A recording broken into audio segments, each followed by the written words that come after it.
Olá, hoje nós vamos falar sobre a mineração em Minas Gerais. Mas antes de falar sobre a mineração, o ciclo do ouro em Minas Gerais, nós precisamos falar sobre a mineração no Brasil.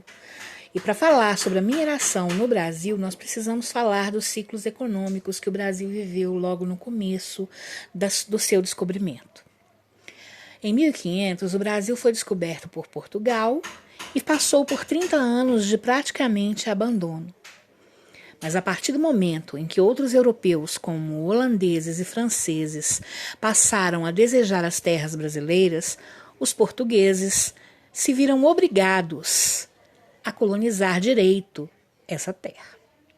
Enviaram para cá várias pessoas e eles vieram atrás de uma preciosidade: o pau-brasil.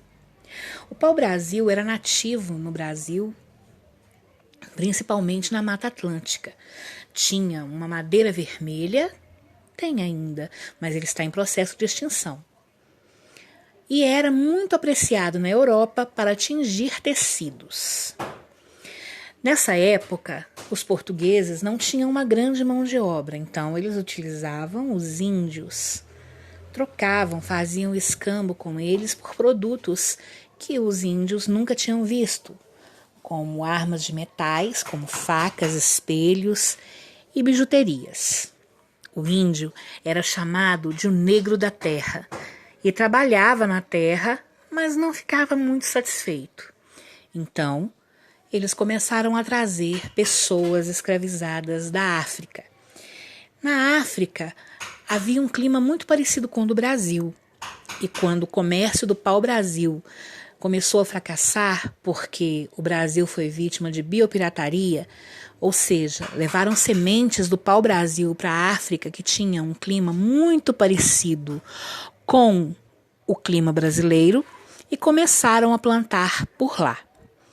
Logo, o preço caiu e o Brasil precisou se adaptar. A colônia precisava de um outro meio de conseguir dinheiro.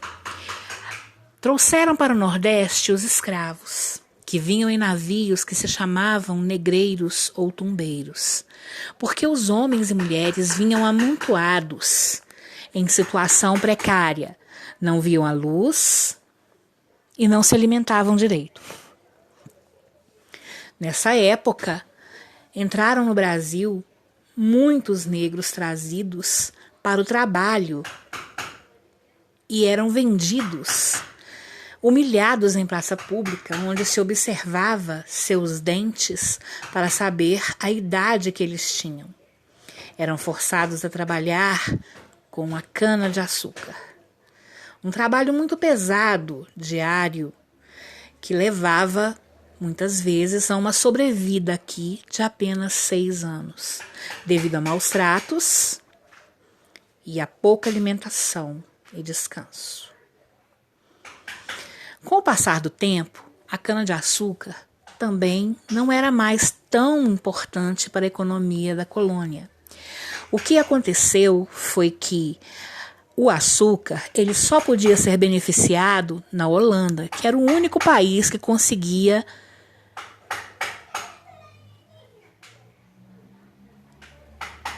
beneficiar esse açúcar e transformá-lo em açúcar refinado, aquele açúcar branquinho que nós consumimos. Infelizmente, começaram a plantar também na África, porque, como eu já disse, o clima era muito parecido. Logo, o preço do açúcar caiu e as capitanias hereditárias, nas quais o Brasil tinha sido dividido, também começaram a fracassar, não só por causa do comércio do açúcar, mas principalmente por causa da rejeição dos índios ao trabalho escravo. Logo, os africanos que estavam no Nordeste para trabalhar com cana foram trazidos para o Sudeste, para aqui trabalharem com a mineração. Era um trabalho muito árduo, muito difícil. Normalmente, eles trabalhavam logo do amanhecer até o anoitecer, por pouca comida e sem nenhum descanso. E além disso, eram muito vigiados.